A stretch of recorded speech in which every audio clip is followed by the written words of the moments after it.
সুদ খুব মজা লাগে না? তো সুদ নিয়ে কিছু কথা আমরা শুনবো, রাজি আছেন তো? সবাই রাজি?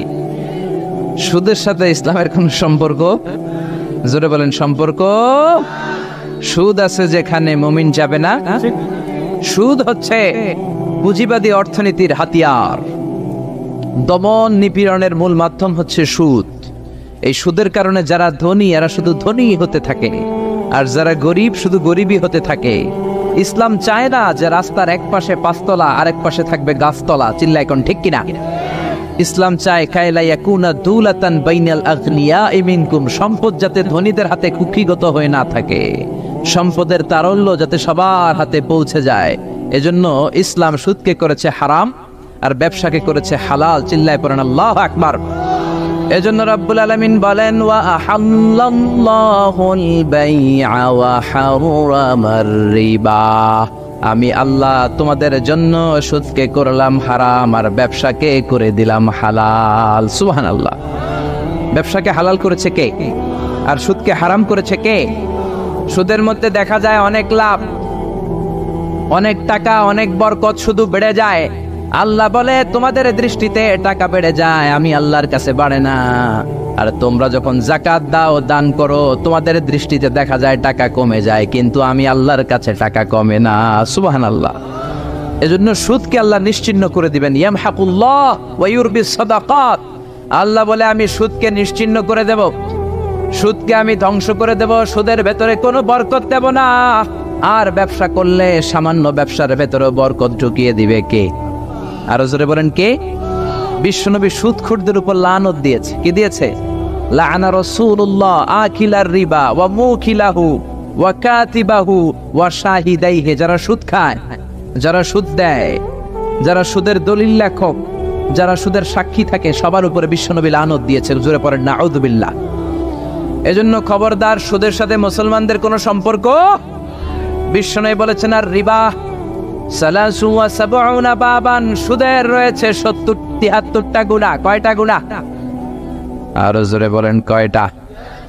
সুদের মধ্যে 73টা গুনাহ। আইসারুহা আইয়ান কাহার রাজুল উম্মা, 73টা গুনার মধ্যে সবচাইতে ছোট্ট গুনাহ হলো নিজের মায়ের সাথে জিনা করা। 73টা গুনাহ, আর সবচেয়ে ছোট গুনাহ হচ্ছে আইয়ান কাহার রাজুল উম্মা, ব্যক্তি তার মায়ের সাথে জিনা করবে। এটা যদি সবচেয়ে ছোট্ট গুনাহ হয়, তাহলে বড় গুনার অবস্থা কি? বড় গুনাহটা কি জানার দরকার আছে না নাই? আল্লাহ সেটাও বলে দিলেন, ফাআযানু বিহারবিম মিনাল্লাহি ওয়া রাসূলিহি। সুদের সবচেয়ে ছোট গুনাহ মায়ের সাথে জিনা করা, আর সুদের সবচেয়ে বড় গুনাহ আল্লাহর সাথে যুদ্ধ করা। করবেন নি? পারা যাবে না আল্লাহর সাথে যুদ্ধে? সে আল্লাহ কবে থেকে ক্ষমতায় বসা? এখন তো আল্লাহ বুড়া হয়ে গেছে। হ্যাঁ, আল্লাহর ক্ষমতা কি আগের মতো আছে? জোরে বলেন আছে? এজন্য সুদের সবচেয়ে ছোট গুনাহ মায়ের সাথে জিনা, সবচেয়ে বড় গুনাহ কার সাথে? যুদ্ধ। আরো জোরে বলেন। এজন্য বিশ্বনবী বলতেন, ইজতানিবু আস-সাবআল মুবিকাত, 7টা ঈমান বিধ্বংসী, আমল বিধ্বংসী কাজ থেকে তোমরা বেঁচে থাকবা। 1 নম্বরে হলো শিরক, আল্লাহর সাথে শিরক করবা না। 2 নম্বরে হলো মাতা পিতার সাথে অবাধ্যতা করা।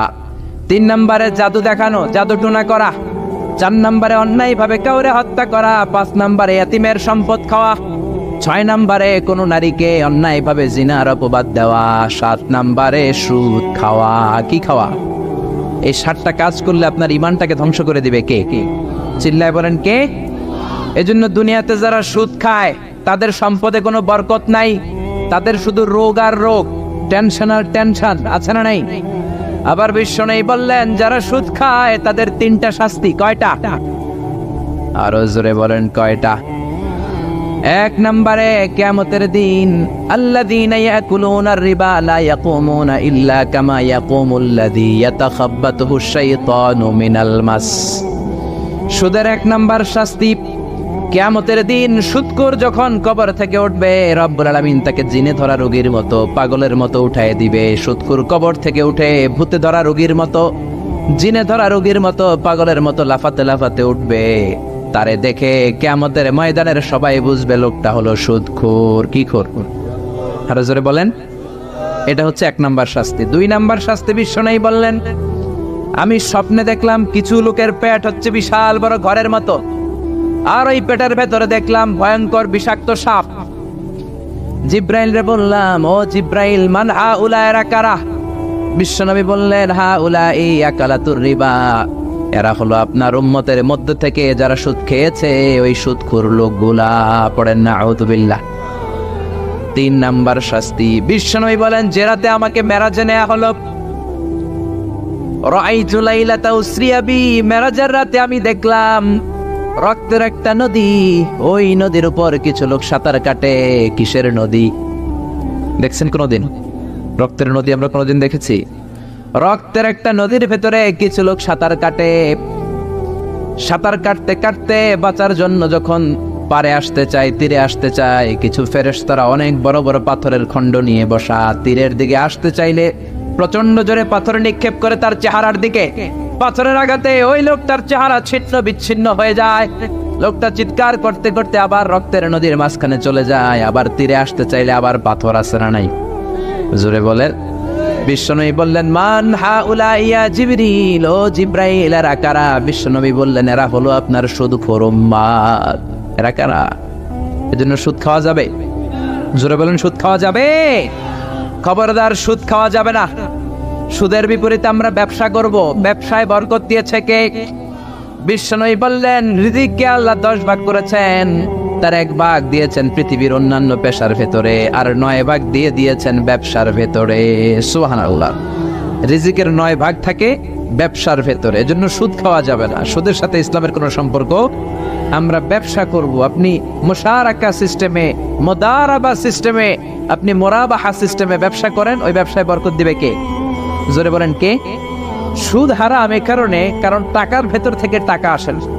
আপনি 1 লক্ষ টাকার একটা বান্ডিল আপনার আলমারির ভেতরে আজকে রাখলেন, 1 বছর পরে খোলার পরে এটা কি 1,10,000 টাকা হবে? 1,05,000, 1,02,000, 1,10 টাকা, 1,05 টাকা, 1,01 টাকা? 1 টাকাও পারবে না। কত থাকবে? 1 লাখই থাকবে। কারণ টাকার ভেতর থেকে টাকা আসে না। টাকার ভেতর থেকে টাকা আসে যখন ওই টাকার সাথে শ্রম যুক্ত হয়, যখন টাকার সাথে কষ্ট যুক্ত হয়, যখন টাকার সাথে মেধা যুক্ত হয়। ঠিক কিনা? তো আপনি টাকা দিয়ে কেমন করে টাকার ভেতর থেকে টাকা নেন? এটা হারাম। হয়তো আপনাকে ব্যবসা অংশগ্রহণ করতে হবে, লাভ লস দুইটাতে অংশগ্রহণ করতে হবে, রিস্কও থাকবে। আপনি ব্যবসায় টাকা দিয়ে শুধু লাভ নিলেন, লস নিলেন না, এটাই সুদ। ঠিক কিনা? আপনার লাভও নিতে হবে, লস নিতে হবে, ঝুঁকিও নিতে হবে। এইটার নাম হলো ব্যবসা। হয় আপনি ব্যবসা করবেন, তা না হলে আপনি কর্জে হাসানা দিবেন। কি দিবেন? কর্জে হাসানা দিলে ওই ব্যক্তির মর্যাদা বাড়িয়ে দেয় কে? চিল্লায় বলেন, কে? 3 সিস্টেমে ব্যবসা করবেন। কয় সিস্টেমে? সবাই বলেন, আরো জোরে বলেন। 1 নাম্বার হচ্ছে মুশারাকা সিস্টেম। মুশারাকা, পার্টনারশিপ। আমি আপনি শেয়ার, 3-4 জন মিলে শেয়ার, আমার টাকা আপনার টাকা, আর দুজনে মিলে ব্যবসা করব। আমার যদি ধরেন 4 লক্ষ টাকা হয়, আপনার যদি 6 লক্ষ টাকা হয়, তাহলে যেই লাভ হবে তার 60% নেবেন আপনি, 40% নেব আমি। লসও যদি হয় 60% আপনার উপর, 40% আমার উপর। এই ব্যবসাকে বৈধ করেছে কে? আরো জোরে বলেন না। 2 নম্বরে হচ্ছে আল মুদারাবা। মুদারাবা অবৈধ। মুদারাবা মানে হচ্ছে আপনার টাকা আমার শ্রম। আল্লাহ আমারে কোনো টাকা দেয় না, আমি মিসকিন, আমি ফকির, আমি দেব শ্রম, আপনি দিবেন টাকা। কত পার্সেন্ট লাভ হলে কে কতটা নিব এটা আমরা ভাগ করে নিব। কিন্তু লস হলে আমার কোনো লস নাই, কারণ আমার শ্রম আপনার টাকা, আমি যে খাটছি এটাই তো আমার লস। ঠিক কিনা? কথা বলেন। আর টাকা যেহেতু আপনার, পুরো লস নেবেন আপনি। এই সিস্টেমও ব্যবসা যায়। 3 নাম্বার হচ্ছে আল মুরাবাহা।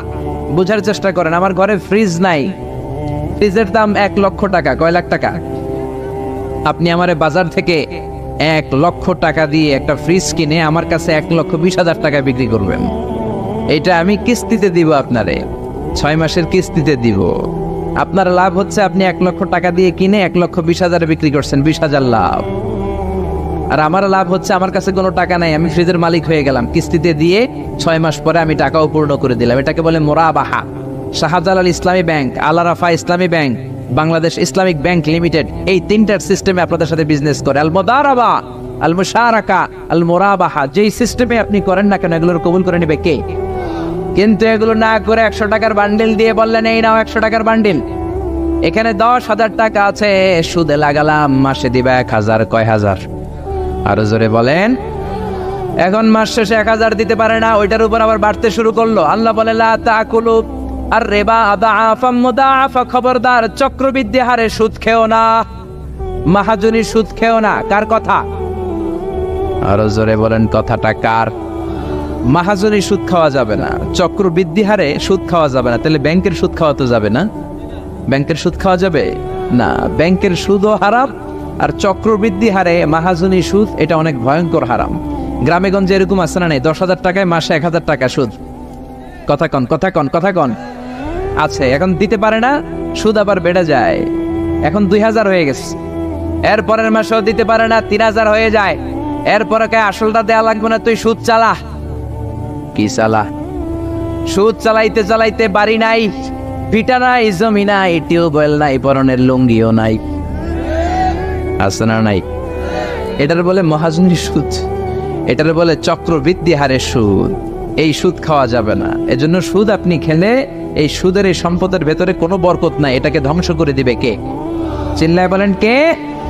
এজন্য আপনি ব্যবসা করবেন। আল্লাহ বললেন হাল্লাল্লাহুল বাইআ ওয়া হারামার রিবা, আমি আল্লাহ ব্যবসাকে তোমাদের জন্য হালাল করলাম, সুদকে করলাম হারাম। এখন আমরা সুদ খাবো না ব্যবসা করব? জোরে বলেন, সুদ না ব্যবসা? ব্যবসার সিস্টেম হচ্ছে আপনাকে লাভ লস দুইটাতে অংশগ্রহণ করতে হবে। আপনি যদি বলেন না আমি শুধু লাভ নিব, লস নিব না, এটা ব্যবসা হবে? এটা সুদ হবে। এটা কি হবে? চিল্লায় বলেন কি হবে? এরপর ইসলাম বলে লা মাইসার, কোনো জুয়া চুরি থাকবে না। বিজনেসের মধ্যে জুয়া চুরি নাই, মানে লটারি নাই। কিন্তু বাংলাদেশে লটারি সিস্টেম আছে না নাই? 10 টাকায় 40 লক্ষ টাকা আছে না নাই? এটা সরাসরি জুয়া চুরি, এটার সাথে ইসলামের কোনো সম্পর্ক। এর কারণ হচ্ছে আমরা 10 টাকা দিয়ে লটারি কিনি, পাই এরকম একটা কাগজ, এই লটারির একটা নাম্বার থাকে এখানে, ঠিক কিনা? আর লেখা আছে 10 টাকায় প্রথম পুরস্কার 40 লক্ষ টাকা। লক্ষ লক্ষ মানুষ 10 টাকা দিয়ে এটা কিনে। কিনার পর যেদিন ড্র হবে, রাফেল ড্র, একজন পায় 40 লাখ, আরেকজন পায় 30 লাখ, আরেকজন পায় 20 লাখ, আরেকজন 10 লাখ, পঞ্চম পুরস্কার পায় 1 লাখ, আর লক্ষ লক্ষ মানুষ এই কাগজ পানিতে ভিজায় খায়। চিল্লায় কোন ঠিক কিনা? এটার নাম হচ্ছে জুয়া চুরি, এটা জায়েজ নাই। কিন্তু এই লটারির কাগজের সাথে যদি আপনার একটা কলম দিয়ে দেয়, এটাকে জায়েজ করার সিস্টেম আছে। এই 10 টাকার লটারির, যখন আপনি লটারিটা কিনবেন, আপনাকে যদি একটা কলম দিয়ে দেয়, তাহলে কেমন যেন আপনি 10 টাকা দিয়ে একটা কলম কিনলেন। এটা ব্যবসা, এটা হচ্ছে ব্যবসার সুরা, এটা জায়েজ আছে না নাই? তার মানে লক্ষ লক্ষ মানুষ যখন লটারি কিনলো, সাথে পেলে একটা কলম। এরপরে ড্র হওয়ার পরে একজন পাবে 40 লাখ, আরেকজন 30 লাখ, একজন 20 লাখ, আরেকজন 10 লাখ, আর লক্ষ লক্ষ সবাই পাইছে একটা করে কলম। তার মানে আমরা সবাই কিছু না কিছু পাইছি। চিল্লায় কোন ঠিক কিনা? এই সিস্টেমে যদি করেন, তাহলে এটারে বৈধ করে দিবে কে? জোরে বলেন কে?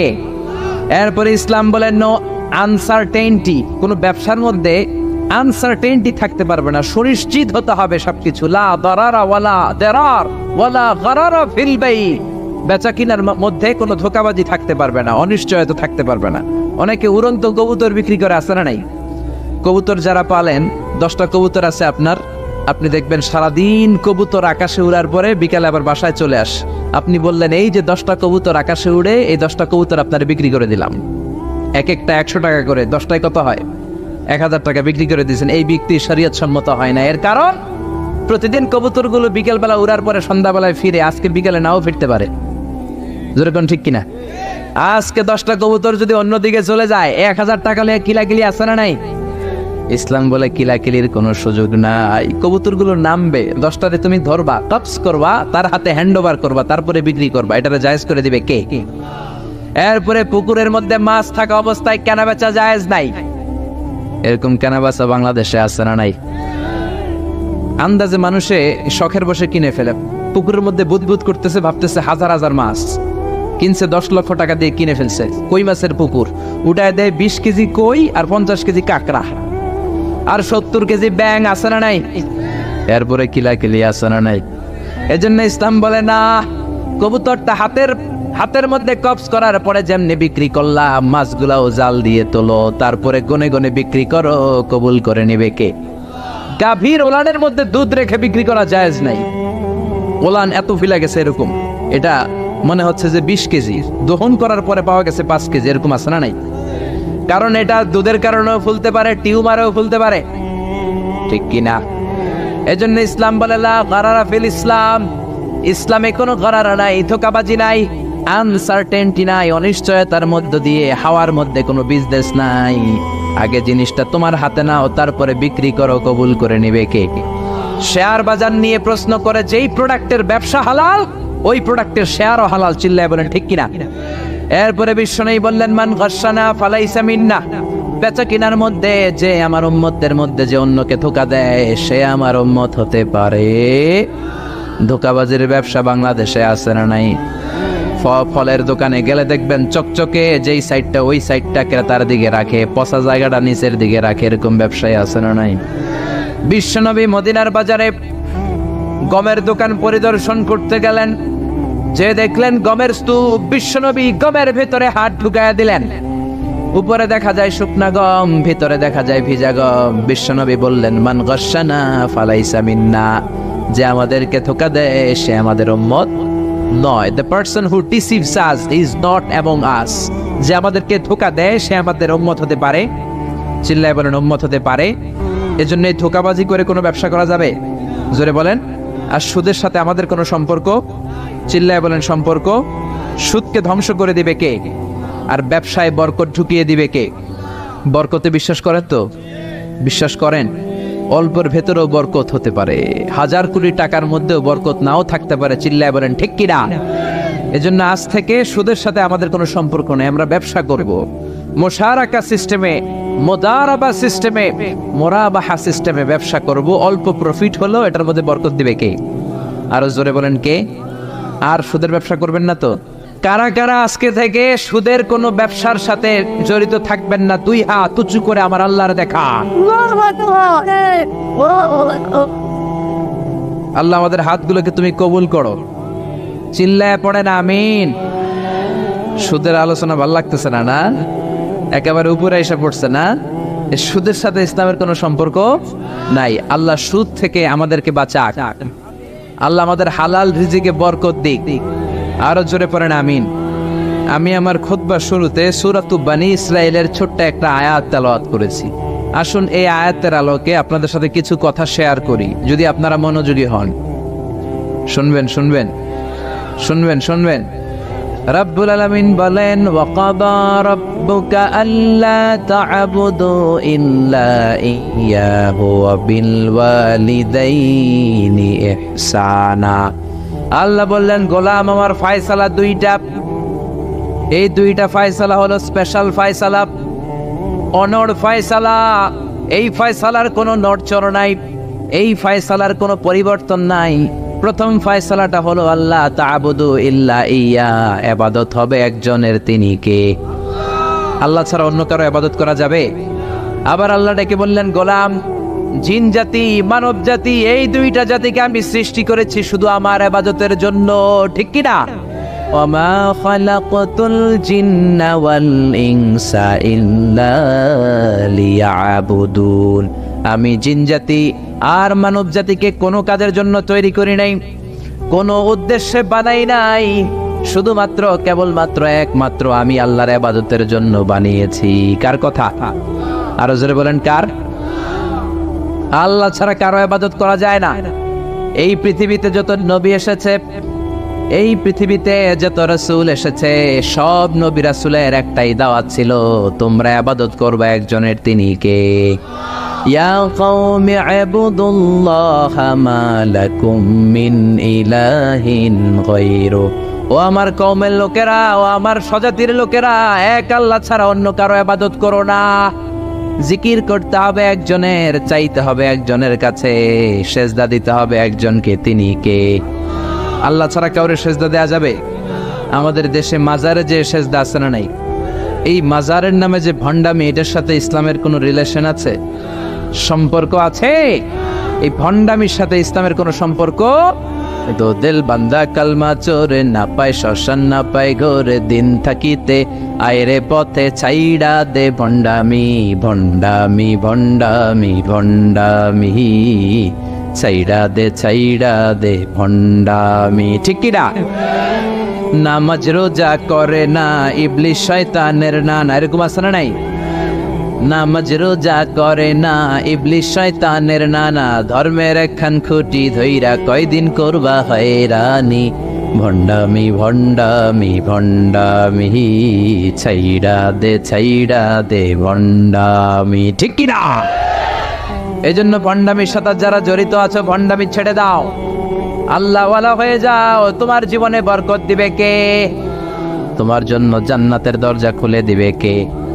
এজন্য রব্বুল আলামিন বলেন, ওয়াকাদা রাব্বুকা আল্লা তা'বুদু ইল্লা ইয়্যা ওয়া বিল ওয়ালিদাইনি ইহসানা। আমি আল্লাহর প্রথম ফয়সালা, ইবাদত হবে শুধুমাত্র কেবলমাত্র একজনের, তিনি কে? আমরা প্রত্যেক নামাজে সূরাতুল ফাতিহায় আল্লাহরে বলি, আল্লাহ ইহদিনাস সিরাতাল মুস্তাকিম, ও আল্লাহ আমাদেরকে সহজ সরল পথ দেখাও, সিরাতুল মুস্তাকিম দাও। আল্লাহ বলেন, আনি'বুদুনি হাযা সিরাতুম মুস্তাকিম, আমি আল্লাহর ইবাদত করো, এটাই সিরাতুল মুস্তাকিম। আল্লাহু আকবার। আপনি যদি আল্লাহর ইবাদত করেন তাহলে আপনি বুঝবেন যে আপনি সিরাতুল মুস্তাকিমের উপর আছেন। আর যদি বুঝেন আল্লাহর ইবাদত ছেড়ে আপনি অন্যদিকে দৌড়াচ্ছেন, তার মানে হলো আপনি সিরাতুল মুস্তাকিমের উপর থাকার সৌভাগ্য অর্জন করতে পারেন নাই। চিল্লা এখন ঠিক কি না? এজন্য আল্লাহ বললেন, আল্লাহর ফয়সালা কয়টা? আরো জোরে বলেন, কয়টা? এক নাম্বার ফয়সালা, ইবাদত হবে শুধু একজনের, তিনি কে? এই ফয়সালার সাথে সবাই একমত? দ্বিমত কেউ নাই? কেউ নাই? দু একজন থাকতে পারে, কেউ নাই। আল্লাহ বললেন, আমার প্রথম ফয়সালা, ইবাদত হবে শুধু আমি আল্লাহর। দুই নাম্বার ফয়সালা, ওয়া বিল ওয়ালিদাইনি ইহসানা, ইহসান হবে মাতা পিতার সাথে, মানে ভালো আচরণ হবে মাতা পিতার সাথে। বুঝা গেল, ইবাদত হবে আল্লাহর, ইহসান হবে মাতা পিতার। আল্লাহর সাথে, আল্লাহর জন্য আপনি ইবাদত করবেন, আর মাতা পিতার প্রতি আপনি ইহসান করবেন। ইহসান মানে সদাচরণ, ইহসান মানে খেদমত, ইহসান মানে তাদের জন্য খরচ করা, ইহসান মানে আপনার সব সম্পদ তাদের পায়ের সামনে, আপনার সব ক্ষমতা তাদের পায়ের সামনে বিলিয়ে দেয়া, বিছিয়ে দেয়া। চিল্লা এখন ঠিক কি না?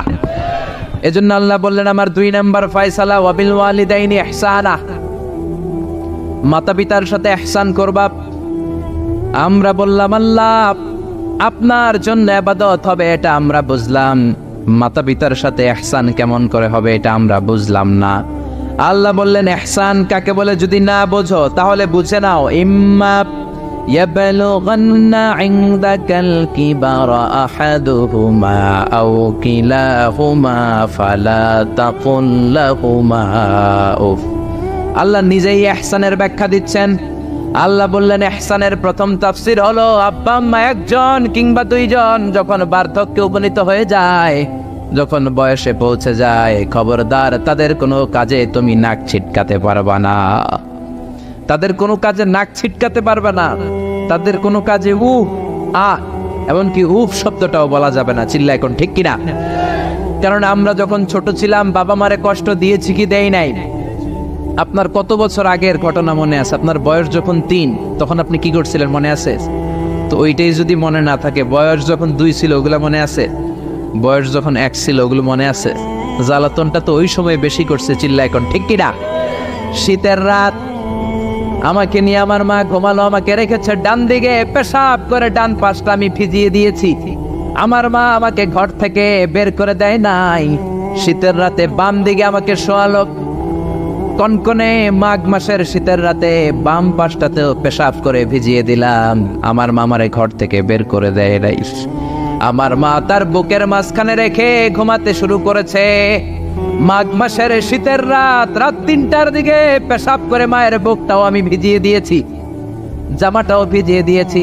মা 3টার দিকে উঠে নতুন শাড়ি পরে, নতুন জামা পরে, আগের ভিজা পেশাব মাখানো জামাটাকে চেঞ্জ করে আবার আমাকে নিয়ে ঘুমিয়েছে। আমাকে ঘর থেকে বের করেছে নাকি? জোরে বলেন। এজন্য আল্লাহ বুঝাতে চাইলেন, গোলাম ছোট্টবেলা যেমনি কষ্ট দিয়েছো, মা বাবা রেগে যায় নাই, তোরে লাথি মেরে ঘর থেকে তাড়ায় দেয় নাই, তোরে এতিমখানায় দেয় নাই। মা বাবা বয়সে যখন উপনীত হয়ে যায়, বার্ধক্যে যখন পৌঁছে যায়, ওই মা বাবারে খবরদার বৃদ্ধাশ্রমে দিয়ে আসবি না। বৃদ্ধাশ্রম বাংলাদেশে আছে না নাই? ছেলে আমার মস্ত মানুষ, মস্ত অফিসার, মস্ত ফ্ল্যাটে যায় না দেখা এ পারে ও পার, নানান রকম জিনিস আর আসবাব দামি দামি, সবচেয়ে কম দামি ছিলাম একে মাত্র আমি। ছেলের আবার আমার প্রতি অগাধ সম্ভ্রম, আমার ঠিকানা তাই বৃদ্ধাশ্রম। ঠিক কি না? অনেক কপাল পোড়া আছে, ডাকাত আছে, মা বাবা বার্ধক্যে উপনীত হওয়ার পরে তাদের কর্মকাণ্ডে নাক ছিটকায়, ঘরে আর বাবা মারে রাখতে মনে চায় না, বৃদ্ধাশ্রমে রেখে আসে। এরকম ডাকাত আছে রাড়াই। বাবা মারে বৃদ্ধাশ্রমে দেয়া যাবে? চিল্লায় বলেন দেয়া যাবে? যেই বেয়াদব গুলো, যেই ডাকাত গুলো মার বাবারে বার্ধক্যে উপনীত হলে, বয়স হয়ে গেলে বৃদ্ধাশ্রমে দিয়ে আসে, ওই বেয়াদবটা বুড়া হলে ওর কপালে বৃদ্ধাশ্রম জুটবে না। চিল্লায় এখন ঠিক কিনা? ভাঙ্গা থালা হাতে নিয়ে তুই ভিক্ষা করে খাবি। চিল্লায় এখন ঠিক কিনা? আল্লাহ বললেন আমার 2 নম্বর ফয়সালা, ওয়াবিল ওয়ালিদাইনি ইহসানা, মাতা পিতার সাথে ইহসান করবা। ইহসানের প্রথম ব্যাখ্যা, ইম্মা ইয়াবলুগান্না ইনদাকাল কিবারা আহাদুহুমা আও কিলাহুমা ফালা তাকুল লাহুমা উফ। মা বাবার একজন কিংবা 2 জন যদি বার্ধক্যে উপনীত হয়ে যায়, খবরদার মা বাবারে বৃদ্ধাশ্রমে দিও না। মা বাবা পেশাব করে দিতে পারে, পায়খানা করে দিতে পারে, তোমাকে যেমনি পরিষ্কার করে আদর যত্ন করেছে তুমিও পরিষ্কার করবা, মা বাবার খেদমত করবা, তোমার জীবনটারে উজালা করে দিবে কে? আল্লাহ বললেন ইহসানের 2 নাম্বার ব্যাখ্যা, ওয়ালা তানহারহুমা, মা বাবারে ধমক দিও না। অনেক বেয়াদব ছেলে মেয়ে আছে, মা বাবার সাথে ঝিড়কি দিয়ে কথা বলে, ধমক দিয়ে কথা বলে, এলাকার লোকদের সাথে যখন কথা বলে ভদ্র ভাষায় কথা বলে, ঘরে ঢুকলে মায়েরে গালি দেয়, আছে না নাই? বাবারে ডাকে বুড়া, মারে ডাকে বুড়ি, আছে না নাই? তুমি কেমন করে মায়েরে বুড়ি ডাকো, বাবারে বুড়া ডাকো? তোমার বাপ মা তো বুড়া হয়েছে তোমার কারণে। তোমারে মানুষ করতে যে তোমার মা বাবা তাদের জীবন যৌবন হারিয়েছে, তোমারে মানুষের মতো মানুষ করতে যে তারা তাদের জমি হারিয়েছে, তোমারে বিদেশ পাঠাতে যে তারা তাদের ভিটেমাটি হারা হয়েছে। যেই বাবা মা তোমার জন্য সব কিছু ছেড়েছে, খবরদার ফালা তানহারহুমা, ওই বাবা মারে ধমক দিবা না। কার কথা? চিল্লায় বলেন কার? এরপর আল্লাহ বললেন ওয়ালা তানহারহুমা ওয়া কুল লাহুমা কওলান কারীমা, তাদেরকে ধমক দিবা না, বরং তাদের সাথে ভালো আচরণ করবা, কোমল ভাষায় কথা বলবা। যত ভদ্রতা তুমি জানো, যত কার্টিসি তুমি জানো, যত সফটনেস তোমার জানা আছে, যত ভদ্রতা তুমি শিখেছো, সব ভদ্রতা তুমি ইউজ করবা তোমার মা বাবার সাথে। যত কোমল ভাষা তুমি জানো, যত শুদ্ধ কথা তুমি জানো, সব তোমার মা বাবার জন্য তুমি ইউজ করবা। চিল্লায় কোন ঠিক কিনা? এরপরে রব্বুল আলামিন বললেন ওয়াফিদ লাহুমা জানাহায-যুল্লি মিনার রাহমাতি ওয়া কুর রাব্বিরহামহুমা কামা রাব্বায়ানি সাগীরা, তাদের জন্য রহমতের ডানা বিছিয়ে দাও।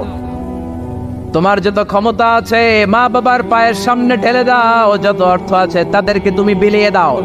আর বাবা মা 1 জন কিংবা 2 জন যদি দুনিয়া ছেড়ে বিদায় নেয়, তাদের কবরের সামনে দাঁড়িয়ে চোখের পানি ছেড়ে পড়তে আরম্ভ করে দাও, রব্বিরহামহুমা কামা রাব্বায়ানি সাগীরা ওয়া কুর রাব্বিরহামহুমা কামা রাব্বায়ানি সাগীরা। ও আল্লাহ, ছোট্টবেলা বাবা মা যেমনি আমার আদর দিয়ে সোহাগ দিয়ে কাছে টেনে নিয়েছে, কিয়ামতের দিন কবরের ভেতরে তুমিও আমার বাবা মারে আদর করে কাছে টেনে নিও।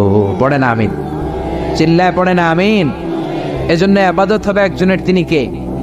আর ইহসান হবে কার সাথে? এজন্য মা বাবার দোয়ার দরকার আছে না নাই? পৃথিবীর যত আল্লাহর ওলি আছে, যত পীর সাহেব আছে, সবাই এই পুরো কোরআন খতম করে যদি একটা গ্লাসের পানির মধ্যে ফু দেয়, আর আপনার আম্মা শুধু বিসমিল্লাহ বলে আরেকটা গ্লাসের পানির ভেতরে ফু দেয়, আল্লাহর কসম আপনার মায়ের দোয়াটা আগে কবুল হয়ে যাবে। এজন্য মা বাবার খেদমত করেন। আপনার বড় পীর সাহেব হলো আপনার বাবা, আপনার বড় পীর সাহেব হলো আপনার মা। দুনিয়ার সবাই দোয়া করলে ওই দোয়া মিস হয়ে যেতে পারে, মা বাবা দোয়া করলে মিস হবে নাকি? হবে? অনেক ডাকাইত আছে দেখবেন মাজারের উপরে মশারি দেয়, আছে না নাই? খুঁজে দেখবেন ওর বাপেরে মশাই কামড়ায়, ওর মায়েরে মশাই কামড়ায়, আর ও বাবার দরবারে যে মাজারে মশারি দিয়ে আসছে, এরকম ডাকাইত আছে না নাই? এজন্য খবরদার, মা বাবার সাথে ইহসান করো। বিশ্বনবী মসজিদে নববীতে মিম্বারের এক তলার মধ্যে পা রাখলেন, আওয়াজ করে বললেন আমিন। দ্বিতীয় তলার ভেতরে পা রাখলেন, আওয়াজ করে বললেন আমিন। তৃতীয় স্টেপে পা রেখে বিশ্বনবী পড়লেন আমিন। সাহাবারা বললেন নবী 3 বার আমিন বললেন, কেন বললেন বুঝলাম না। বিশ্বনবী বললেন প্রথম স্টেপে যখন পা রাখলাম, জিব্রাইল এসে বলল রমজান মাস পাওয়ার পরে রোজা রেখে ইবাদত করে যেই বান্দা গুনাহ মাফ করতে পারে নাই তার উপরে আল্লাহর লানত। আমি বিশ্বনবী পড়লাম আমিন।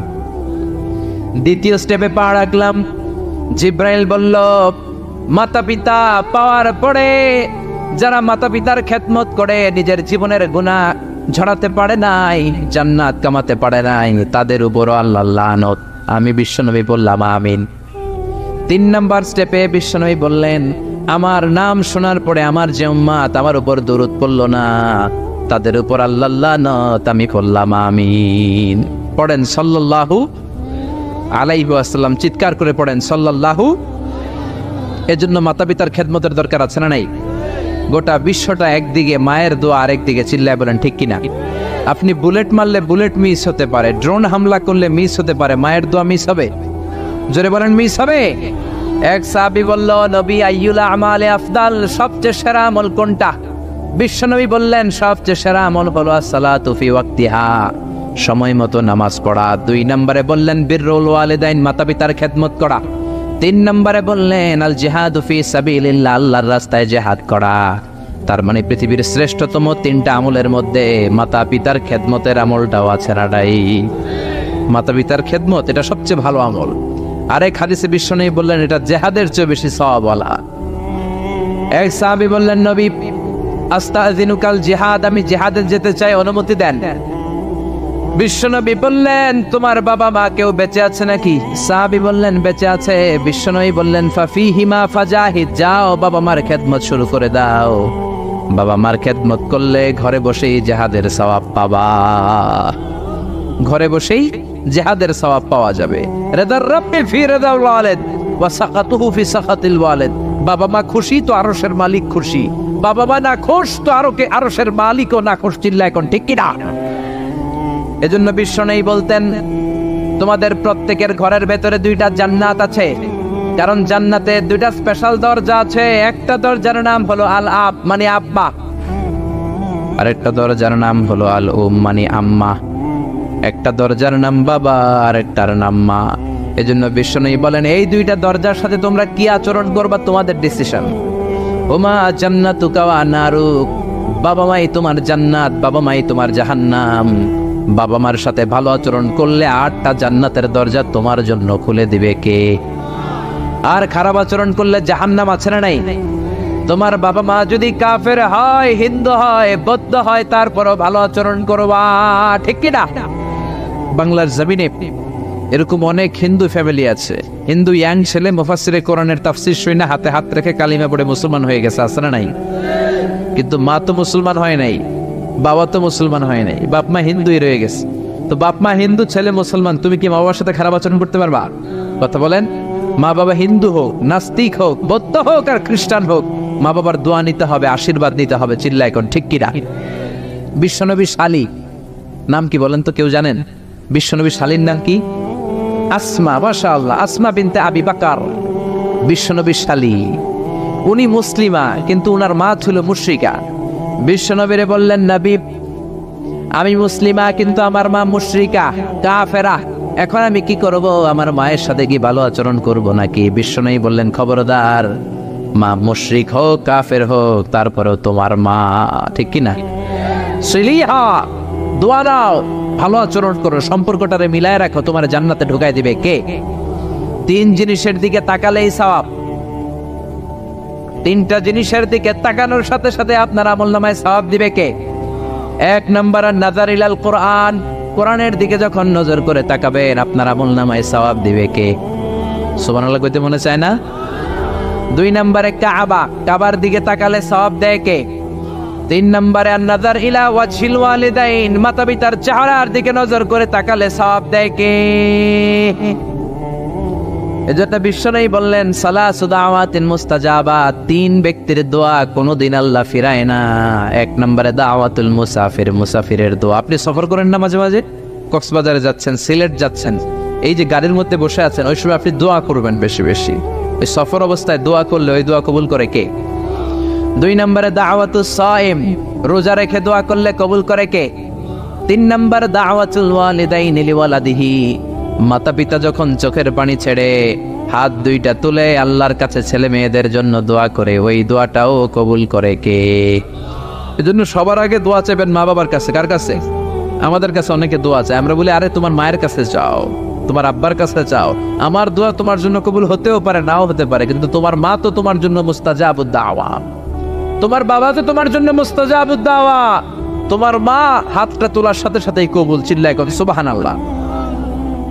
একজন বাবা এবং মা ছেলে মেয়েদের জন্য কতটা কষ্ট সহ্য করে, কতটা জ্বালা যন্ত্রণা সহ্য করে, বাবা মা না হওয়ার আগে এটা কেউ বুঝবে? আপনি শুধু ওয়াজ শুনতে পারবেন, কিন্তু বুঝবেন তখন যখন একটা ছেলে হবে, যখন একটা মেয়ে হবে, ঠিক কিনা? এজন্য বিশ্বনবী বলতেন আল জান্নাতু তাহতা আকদামি উম্মাহাতিকুম। ও দুনিয়ার মানুষেরা শোনো শোনো, যেই জান্নাতের জন্য তোমরা পাগল, যেই জান্নাতের বর্ণনা শুনলে তোমাদের হৃদয় ঠান্ডা হয়ে যায়, যেই জান্নাতে যাওয়ার জন্য তোমরা ইবাদত করো, ওই জান্নাত থাকে তোমাদের মায়ের পায়ের তলায়। এই দুনিয়ার পুরুষ মানুষদের পায়ের নিচে থাকে জুতা, জুতার নিচে থাকে বালি, আর এই দুনিয়ার এক একটা মহিলার পায়ের নিচে থাকে তার ছেলে মেয়েদের জান্নাত। ওগো মা তুমি এই ধরনের শ্রেষ্ঠ নেয়ামত, তোমারই পদ তলে রয়েছে জান্নাত। ওগো মা তুমি এই ধরনের শ্রেষ্ঠ নেয়ামত, তোমারই পদ তলে রয়েছে জান্নাত। সুবহানাল্লাহ পড়েন। এই পৃথিবীটারে 100 বার বিক্রি করলে যে টাকা হবে, ওই টাকা দিয়ে জান্নাতের একটা চেয়ারের দাম হবে? সবাই বলেন হবে না। আচ্ছা, এই পৃথিবীটারে 5000 বার বিক্রি করলে যেই মূল্য বা টাকা পাওয়া যাবে, ওই টাকা দিয়া জান্নাতের একটা টেবিল কিনা যাবে? আর যেই 8টা জান্নাত মায়ের পায়ের নিচে পড়ে আছে, ওই পা দুইটার দাম আল্লাহর কাছে বেশি না কম? জোরে বলেন বেশি না কম? এই জন্য এক সাহাবী বললেন, নবী মান আহাক্কু বিহুসনি সাহাবাতি ইয়া রাসূলুল্লাহ, এই দুনিয়া এত মানুষ, এত বন্ধু, এত সাহাবী, এত লোক, কার সাথে ভালো আচরণ করব? বিশ্বনবী বললেন উম্মুকা, তোমার মায়ের সাথে, সুম্মা মান, তারপরে কার সাথে? তোমার মায়ের সাথে, তারপরে কার সাথে? তোমার মায়ের সাথে। 3 বার। আর এক হাদিসে আছে 4 বার বললেন তোমার মায়ের সাথে, 5ম বার বললেন তোমার পিতার সাথে। সুবহানাল্লাহ। মায়ের মর্যাদা 4 গুণ বেশি। কয় গুণ? এর কারণ আল্লাহ কোরআনে বলে দিলেন সূরা লোকমানে, হামালাতহু উম্মুহু, মায়ের মর্যাদা এত বেশি হওয়ার কারণ হলো বাবা তোমারে পেটে ধরে নাই, পেটে ধরেছে কে? ওয়াহানানা আলা ওয়াহান, 10 মাস 10 দিন বাবা কষ্ট সহ্য করে নাই, করেছে কে? ওয়াফিসালুহু ফি আমাইন, 2 বছর বাবা তোমারে দুধ খাওয়ায় নাই, দুধ খাওয়ালো কে? কত লিটার দুধ, কত গ্যালন দুধ, কত কেজি দুধ মায়ের বুক থেকে আপনি খেয়ে খেয়ে সাবার করছেন 2 বছরে, কোনো হিসাব আছে? জোরে বলেন। বিশ্বনবী বললেন লাউ কাতাআতা জিলদাক, তোমার চামড়াটা কেটে কেটে রোদে শুকিয়েও যদি মায়ের 2 পায়ের 2টা জুতা বানিয়ে দাও, ছোট্টবেলায় 1 ঢোক দুধ যে তুমি খেয়েছো, সেই 1 ঢোক দুধের শোধ আদায় হবে নাকি? মায়ের একেধারে দুধের দাম, কাটিয়া গায়ের চাম, পাপস বানাইলেও ঋণের শোধ হবে না। এমন দরদি ভাবে কেউ হবে না আমার মাহাদো, এমন দরদি ভাবে কেউ হবে না আমার মাহাদো। পড়েন না আল্লাহু আকবার। বিশ্বনবীর সাহাবী নাম হলো আলকামা। কি নাম? সবাই বলেন কি নাম? আলকামা বিশ্বনবীর সাহাবী। ইন্তেকালের আগে আলকামার জিহ্বা দিয়ে কালেমা বেরোয় না। 3 দিন যাবত বিছানায় পড়ে আছে, মুমূর্ষ, মরে যাবে, কিন্তু জিহ্বা দিয়ে কালেমা বেরোয় না। বিশ্বনবী বলেছেন লাকিনু মাউতাকুম লা ইলাহা ইল্লাল্লাহ, তোমরা মরণের আগে তোমাদের মুমূর্ষ রোগী মৃতদের সামনে লা ইলাহার তালকিন দাও। যখন দেখবেন আপনার চাচার রুহুটা বের হয়ে যাচ্ছে, দাদার রুহুটা বের হয়ে যাচ্ছে, বাবার রুহু বের হয়ে যাচ্ছে, তার শিওরের সামনে, কানের সামনে বসে পড়তে আরম্ভ করবেন, লা ইলাহা লা ইলাহা ইল্লাল্লাহু মুহাম্মাদুর রাসূলুল্লাহ সাল্লাল্লাহু। কিন্তু বলবেন না এই কালেমা পড়ো, কালেমা পড়ো, কালেমা পড়েন, কালেমা পড়েন, এগুলো বলবেন, শুধু তালকিন দিবেন। ওটা থেকেই উনি বুঝবেন, কারণ মৃত্যুর একটা কষ্ট আছে না নাই? মৃত্যুর যন্ত্রণা এসে অস্থির, আপনি জোরাজুরি করতেছেন কালেমা পড়, সে যদি বলে না পড়বো না, ঝামেলা আছে না নাই? এজন্য কানের সামনে শুধু তালকিন দিবেন। বিশ্বনবী বললেন, লাকিনু মাউতাকুম লা ইলাহা ইল্লাল্লাহ, তোমাদের মৃতদের সামনে, মুমূর্ষদের কানের সামনে শুধু লা ইলাহা পড়বা। ওনার বিবি, ওনার আত্মীয়রা আলকামা নামক সাহাবীর কানের সামনে লা ইলাহা পড়ে 3 দিন ধরে কালেমা বের হয় না। কখন যেন মরে যায়, বিশ্বনবীর কাছে পাঠানো হলো। বিশ্বনবী সুহাইব আর বেলাল 2 জন সাহাবীকে পাঠালেন, তারা যেও কালেমার তালকিন দিল, কিন্তু মুখ দিয়ে কালেমা বের হয় না।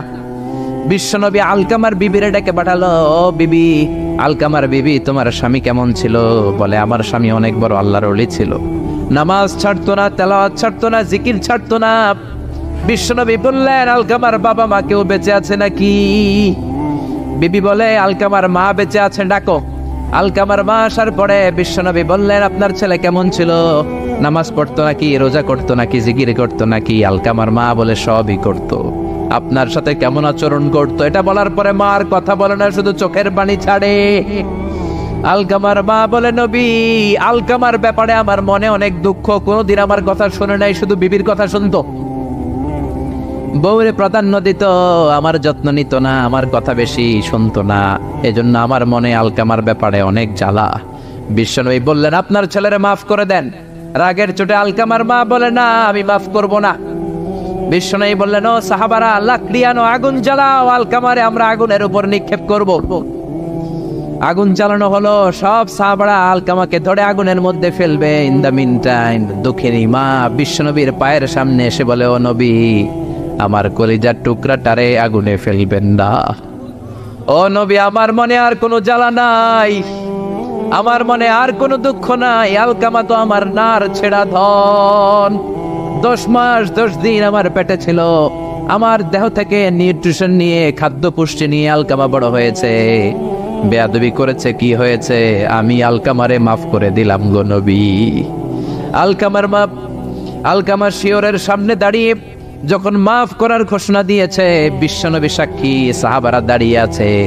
আলকামা চিৎকার করে পড়তে আরম্ভ করলো, লা ইলাহা ইল্লাল্লাহু মুহাম্মাদুর রাসূলুল্লাহ সাল্লাল্লাহু আলাইহি ওয়াসাল্লাম। আল কালিমা তাইয়্যিবা চিৎকার করে পড়ার সাথে সাথে তার রূহ কবজ হয়ে গেল। চিল্লায় পড়েন, আল্লাহু আকবার। এজন্য মায়ের দোয়া বড় দোয়া, বাবার দোয়া বড় দোয়া। মা বাবা দোয়া করলেও কবুল, বদদোয়া করলেও কবুল। মা বাবার শুধু যদি দোয়াটাই কবুল হতো তাহলে টেনশন নাই, দোয়া করে না তো কি হয়েছে। কিন্তু বদদোয়া করলেও কবুল করে নেয় কে? দোয়া করলেও কবুল, বদদোয়া করলেও। সৈয়দনা ইব্রাহিম আলাইহিস সালাম সৈয়দনা ইসমাঈল আর হাজরাকে, আরবিতে নাম হলো হাজার, রেখে গেলেন মক্কায়। ওনার বিবি হাজরা ইন্তেকাল করলো, ছোট্ট দুধের শিশু, ওনার পায়ের ধাক্কায় জামজামের পানি বের হলো, বড় হতে লাগলেন। শৈশব পেরিয়ে কৈশোর, কৈশোর পেরিয়ে যৌবন, তাগড়া যুবক। তখন জুরহুম নামক একটা কওমের একটা মেয়েকে তিনি বিয়ে করলেন। বিয়ে করে সুখের সংসার শুরু করলেন আল্লাহর আদেশে। অনেক পরে সৈয়দনা ইব্রাহিম তার কলিজার টুকরা ইসমাইলের বাড়িতে বেড়াতে গেল। কার বাড়িতে? কে গেল বেড়াতে? সৈয়দনা ইব্রাহিম বেড়াতে গেলেন। যাওয়ার পরে দেখে সৈয়দনা ইসমাইল ঘরে নাই। দরজার বাইরে থেকে সালাম দিলেন, আসসালামু আলাইকুম। এটা কিন্তু প্রামাণ্য বর্ণনা দিচ্ছে আমি বুখারী থেকে, বুখারীর বর্ণনা, এটা গল্প না। দরজার বাইরে থেকে সালাম দিলেন, আসসালামু আলাইকুম। ভেতর থেকে কর্কশ গলায়, ঝাঁঝালো কণ্ঠে, কণ্ঠের মধ্যে কোনো মায়া নাই, দয়া নাই, এরকম একটা কণ্ঠের মেয়ে উত্তর করে বলল, ওয়া আলাইকুমুস সালাম। সৈয়দনা ইব্রাহিম জিজ্ঞেস করলো, কাইফা হালুকিয়া উম্মি, ও মা তুমি কেমন আছো? মেয়ে কয়, বেশি ভালো না। সংসার কেমন চলে? সুবিধার না? খাওয়া দাওয়া ঠিক মতো হয়নি না? কিচ্ছু হয় না? আমনে কেডা? সাইয়েদনা ইব্রাহিম বলে, আমি কে তোমার জানার দরকার নাই। ইদা জা আযাউজুকি মিনাল গাবা, স্বামী যখন তোমার বন থেকে শিকার করে ফিরবে, ফাকরাই আলাইহিস সালাম, তোমার স্বামীরে আমার পক্ষ থেকে একটা সালাম দিবা। ও মুরিহিয়া ইয়াগাইরা আতাবাতা বাবিহি, বলবা ঘরের দরজার চৌকাঠটা যেন পাল্টে ফেলে। সাইয়েদনা ইব্রাহিম চলে গেলেন। বিকেলবেলা জঙ্গল থেকে শিকার করে সাইয়েদনা ইসমাইল ঘরে ফিরলেন। ঘরে ফেরার পর বিবি বলে, একটা বুড়া আইছিল। বুড়া কে আইছিল? সাইয়েদনা ইসমাইল বলে, বুড়া? বুড়া মানুষ আবার আমার ঘরে আসবে কেন? কেন আসছে? আপনারে সালাম দিছে। ওয়ালাইকুম আসসালাম। আর কি বলছে? বলেছে আপনি যেন ঘরের দরজার চৌকাঠ পাল্টে ফেলেন। ও মিয়া, চোর বোঝে চোরের সিগন্যাল, পুলিশ বোঝে পুলিশের সিগন্যাল, নবী বোঝে নবীর সিগন্যাল, ঠিক কিনা? সাইয়েদনা ইসমাইল তো বুঝে ফেললেন, কিরে ঘরের দরজার চৌকাঠ পাল্টে ফেলো, এরকম রূপক কথা, মেটাফরিক্যাল ইঙ্গিত দুনিয়ার সাধারণ মানুষ দিতে পারে না। চিৎকার দিয়ে বিবিরে বললেন, ও কপাল পুড়ি, তুই কি করলি? নিজের কপাল পুড়লি, নিজের কপালে নিজে কুড়াল দিলি। যেই লোকটারে বুড়া বুড়া বলে সম্বোধন করলি, ওই লোকটার কেউ নয়, আমার জন্মদাতা পিতা, এই জামানার সবচেয়ে বড় পয়গম্বর ইব্রাহিম খলিল। আমার বাবা যে সিগন্যাল দিয়েছে, এটা তো গ্রিন সিগন্যাল না, এটা রেড সিগন্যাল। তার মানে তোর তালাক দিতে বলেছে, get out, get out, divorce, তালাক দিয়ে দিলাম, যা। আপনার আব্বাও যদি বলে তোমার বউরও তালাক দিয়ে দাও, দিয়ে দিবেন নাকি? এবার দিয়ে দিয়েন না। আপনার বাবাও বাবা, ইসমাইলের বাবা ইব্রাহিমও, কথা বলেন। সাইয়েদনা ইব্রাহিম ছিলেন আল্লাহর জালিল কাদের পয়গম্বর। আকাশ থেকে ওহী আসলে নবীরা কথা বলে, মন গড়া নবীরা কিছু বলে না। আপনার বউকে যদি আপনার বাবা বলে তোর বউরে তালাক দে, দিয়ে দিয়েন না। আবার কি করবেন? বুঝাবেন, বাবারও বুঝাবেন, বিবিরও বুঝাবেন, ঘরের ভিতরে সংলাপ করবেন, সমঝোতা করবেন। আমাদের দেশের দুই নেত্রী সংলাপ করে না তো কি হয়েছে? আমরা করব, আমরা ঘরে ঘরে সংলাপ করব, সমঝোতা করব, ঠিক কিনা? মিলায়ে দিবেন, মিলায়ে দিলে বরকত আছে না নাই? কেউ ঝগড়া লাগলে মিলাবেন, মারামারি লাগলে মিলাবেন, কেউ যদি আরেকজনরে মারতে যায়, উদ্ধত হয়, মিলায়ে দিবেন। যারা মিলায়ে দেয় তাদের মর্যাদা বাড়ায় দেয় কে? কিন্তু সমাজের কিছু দুষ্ট চরিত্রের লোক আছে, দুইজন যদি মারামারি লাগে আরো লাগায়া দেয়, আছে না নাই? আগুন লাগলে আপনারা কি ডালেন? অনেকে তেল ডালে, আছে না নাই? এখন আগুন লাগলে কি তেল ডালবেন না পানি ডালবেন? মিলায়ে দিবেন। বউরেও বুঝাবেন, বাবারও বুঝাবেন, দুইজন রে বুঝায় আস্তে ধীরে আগাবেন। তালাক তো অনেক পরের কথা। ইসলামের দেয়া অনুশাসন যদি আমরা মেনে চলি, কোনোভাবেই তালাক হবে না। স্বামীকে আল্লাহ কিছু দায় দায়িত্ব দিয়েছেন, স্ত্রীকে আল্লাহ কিছু দায় দায়িত্ব দিয়েছেন। এই দুইটা দায়িত্ব যে কত গুরু দায়িত্ব, গোটা বিশ্বব্যাপী এই দায়িত্বের মধ্য দিয়ে বিশ্বটা চলে। পৃথিবীর প্রথম স্বামী ছিলেন সাইয়েদনা আদম, পৃথিবীর প্রথম বউ ছিল হাওয়া। সেখান থেকে স্বামী স্ত্রীর এই জীবন আছে না নাই? স্বামী আর স্ত্রী বানায় যেজন মিস্ত্রি, সে বড় আজব কারিগর, ঠিক কিনা? স্বামী আর স্ত্রী বানায় যেজন মিস্ত্রি, সে বড় জটিল কারিগর। এজন্য এই সম্পর্কটা বড় ভয়ঙ্কর সম্পর্ক, এটাকে মিলিয়ে রাখতে হবে। তালাকের সিস্টেম হচ্ছে, প্রথমে আপনি ফাইদুহুন্না, কোরআন বলে আপনি প্রথমে স্ত্রীকে ওয়াজ করবেন। ঝগড়া হলে কি করবেন? ঘরে ওয়াজ নাই, আছে মারামারি আর কিলাগিলি। ওয়াজ করবেন, ওয়াজেও কাজ হচ্ছে না, বুঝানোর চেষ্টা করবেন, বুঝে না। এরপর আল্লাহ বললেন, ওয়াহজুরুহুন্না ফিল মাদাজি', বিছানা আলাদা করে দাও, তুমি এক রুমে ঘুমাবা, তোমার বিবিরে দিবা আরেক রুম। কিছুদিন বিচ্ছেদ চললে ওই বিবির অন্তরে ভালোবাসা তৈরি করে দিবে কে? সুবহানাল্লাহ পড়েন। এখন ওয়াজ করলেন, বুঝাইলেন, বুঝে না। বিছানা আলাদা করলেন, তাও শোনে না। এবার ওয়াদ্রিবুহুন্না, কোরআন বলল বউরে শাসন করো। অনেকে বলে বউরে পিটাও, না, পিটানোর কথা বলে নাই। ওয়াদ্রিবুহুন্না মানে তাদেরকে শাসাও, শাসন করো। মুফাসসিররা এটার তাফসীর করতে যে হয়রান হয়েছে যে কি দিয়া পিটাবে। কোন মুফাসসির কয় খেজুরের ছোট্ট ডালা দিয়ে এরকম বাড়ি মারবে, আর বলবে ভালো কথা কই হনস না কেন। অনেকে বলবে, অনেক মুফাসসির বলেছে মেসওয়াক দিয়ে বাড়ি মারবে, তোমার এত বোঝাই বুঝো না কেন? দুইটা ছেলে মেয়ে হয়েছে আমাদের, এত সুন্দর সংসার, হানিমুন করেছিলাম কক্সবাজারে, স্মৃতিগুলো কি তোমার মনে পড়ে না? তুমি আমার কৈতরি, তুমি আমার টুনটুনি, তুমি আমার সোনামণি, এগুলোকে বুঝাবেন। এরপরও মানে না। অনেক মুফাসসির কইছে বালিশ দিয়া পিটাইবেন, কোল বালিশ দিয়া, যাতে হাত পা না ভাঙে। ওয়াদ্রিবুহুন্না, অনেক ডাকাইতেছে লাড়ি দিয়া পিটায়, আছে না নাই? ইসলাম বলে না না, বনিবনা না হলে প্রথম স্টেপ ওয়াজ করো, বুঝাও। 2 নম্বরে বিছানা আলাদা করে দাও, তারপরেও মানে না। 3 নম্বরে ওয়াত্রিবু হুন্না, মানে শাসন করো, যার যেরকম দরকার ওইরকম শাসন করবেন, তাতেও হয় না। তারপরে ফাবা আসু হাকামাম মিন আহলিহি হাকামাম মিন আহলিহা, এই 3টা স্টেপেও কাজ হয় না। আপনার মুরব্বিদের ডাকবেন, সালিস, মেয়ের পক্ষের মুরব্বিদের ডাকবেন, 2 পক্ষের বেআইনরা মিলে মিলছিল করে দেওয়ার চেষ্টা করবে, তাতেও কাজ হয় না। 4টা স্টেপ শেষ, 5ম স্টেপ হলো তালাক। আর আমরা দইরেই কই 3 তালাক, আছে না নাই? ওমরে ফারুকের জামানায় এক লোক তার বউরে দিছে 100 তালাক, রাগের চোটে। এরকম ডাকাইত আমাদের দেশে আছে না নাই? এখন বিবি এসে বলে, ও ওমরে ফারুক 100 তালাক দিয়েছে আমার স্বামী, কি করব? সৈয়দনা ওমরে ফারুক বলে, তোর ডাকাইত স্বামীটা কোথায়? কয় এই জায়গায়। কিরে কয় তালাক দিছিস? কয় 100টা। দিবি 3টা, 100টা দিলি কেন? কয় রাগের মাথায় দিছে। কয় দাঁড়া, তোর বিচার করতেছে। 3 তালাকে তোর বউ তালাক, বাকি 97 তালাক তোর পিঠে পড়বে। সুবহানাল্লাহ কইতে মন চায় না? এজন্য এই হচ্ছে তালাকের সিস্টেম। কতগুলো স্টেপ আপনি পার হলেন, তারপরেও আপনি একসাথে 3 তালাক দিবেন না। ইসলামের তালাককে 2 ভাগে ভাগ করা হয়েছে, একটা আত-তালাক আস-সুন্নি আর একটা তালাক আল-বিদআই। তালাক আস-সুন্নি মানে সুন্নতি তালাক, আর তালাক আল-বিদআই মানে বেদাতি তালাক। বেদাতি তালাক হচ্ছে রাগের মাথায় 3 তালাক, 14 তালাক, 22 তালাক। কিন্তু তালাক সুন্নি, সুন্নাত সম্মত তালাক হচ্ছে আপনার বিবি যখন পবিত্র, মানে যখন পিরিয়ড হচ্ছে না, ওরকম একটা পবিত্র সময় তারে আপনি তালাক দিবেন।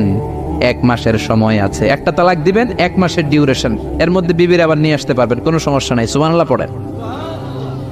1 মাস পরেও মানে না, এরপরে দিবেন 2য় মাসের 2য় তালাক, তার মানে আরো 1 মাস, মোট কয় মাস? 2 মাস পরেও মিলমিশ হয় না, তারপরে 3য় মাসে তালাক দিলেন। এই 3 তালাক দেওয়ার পরে বিবি আবাদুল আবাদ আপনার জন্য হারাম হয়ে গেল। কত সুন্দর স্টেপ মেনটেন করে কত দূরে তালাক, আর আমরা দইরেই কই তালাক। এজন্য খবরদার। সৈয়দনা ইসমাইল বললেন, কপাল পুড়লি তুই, যারে বুড়া বলে গালি দিলি আসলে বুড়া নয়, এই লোকটাই আমার বাবা ইব্রাহিম খলিল। আমার বাবা বলেছে তোরে তালাক দিতে, গেট আউট, গেট আউট, তালাক দিয়ে দিলাম তোরে, যা ভাগ। বউ শেষ, নতুন বিয়ে করলো, নতুন সুখের সংসার। 3 বছর পর সৈয়দনা ইব্রাহিম আবার ছেলের বাড়িতে বেড়াতে আসলেন। আজকেও সৈয়দনা ইসমাইল ঘরে নাই। সৈয়দনা ইব্রাহিম আজকে সালাম দিলেন, আসসালামু আলাইক। সৈয়দনা ইব্রাহিম সালাম দিলেন। আজকে ঘরের ভেতর থেকে জাদুমাখা কণ্ঠে, মধুমাখা কণ্ঠে, সুরেলা কণ্ঠে একটা মেয়ে বলল, ওয়া আলাইকুমুস সালাম। সৈয়দনা ইব্রাহিম বললেন, কাইফা হালুকি ইয়া উম্মি, মা কেমন আছো? মেয়েটা বলে, আলহামদুলিল্লাহ আলা কুল্লি হাল, সব সময় আলহামদুলিল্লাহ। সব সময় কি? তোমাদের জীবন যাপন কেমন চলে? খুব ভালো চলে। তোমার স্বামী কই? বনে গিয়েছে। এবার মেয়েটা বলে, আপনি কে? সৈয়দনা ইব্রাহিম বলে, আমার পরিচয় দেব না। মেয়েটা বলে, আপনার পরিচয় না দিল আপনার সাথে কথা বলবো না। আমরা স্বামী স্ত্রী 2 জন থাকি মরুভূমির মাঝখানে, আমাদের খোঁজ খবর নেওয়ার কেউ নাই। আপনি কে? এরকম দিল দরিয়ার একজন মুরব্বী আমাদের খোঁজ নিতে আসলেন, আপনার পরিচয়টা আপনি বলেন। সৈয়দনা ইব্রাহিম তার পরিচয় দেয় না। মেয়ে বলে, পরিচয় না দিলে আমি কথাও কই না। বাধ্য হয়ে ঘরের ভেতরে ঢুকলেন, জোর করে মেয়েটা সৈয়দনা ইব্রাহিমকে ঘরে ঢুকালেন, রুটি বানিয়ে খাওয়ালেন, গোশত খাওয়ালেন, খেজুর খাওয়ালেন, শরবত খাওয়ালেন। ও মিয়া, আগেরটাও মাইয়া, এইটাও পার্থক্য আছে না নাই? মেয়েটা বলে, আমার জন্য দোয়া করেন। সৈয়দনা ইব্রাহিম চোখের পানি ছেড়ে দোয়া করে দিলেন, মেয়েটার মাথায় হাত বুলিয়ে দিলেন, আর বললেন, ইদা জা যাওজুক মিনাল গাবা, তোমার স্বামী যখন বন থেকে আসবে, ফাকরাই আলাইহিস সালাম, তোমার স্বামীর আমার পক্ষ থেকে সালাম দিবা। ওয়া মুরিহি আইয়ুসবিতা আতাবাতা বাবিহি, আর বলবা আমি বলছি ঘরের দরজার নতুন চৌকাঠ যেন জীবনেও না পাল্টায়। ঘরের দরজার এই নতুন চৌকাঠটা যেন কোনোদিন। সৈয়দনা ইসমাইল ফিরে আসলেন।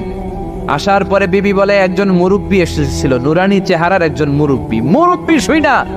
সৈয়দনা ইসমাইল তো ভয় পেয়ে গেছেন, লাফ দিয়ে উঠছে, কি মুরব্বী? কেমন আচরণ করেছিলি বল? কারণ আগের একটা তিক্ত অভিজ্ঞতা আছে না নাই? ভাবছে আজকেও কোনো গন্ডগোল হইল নাকি।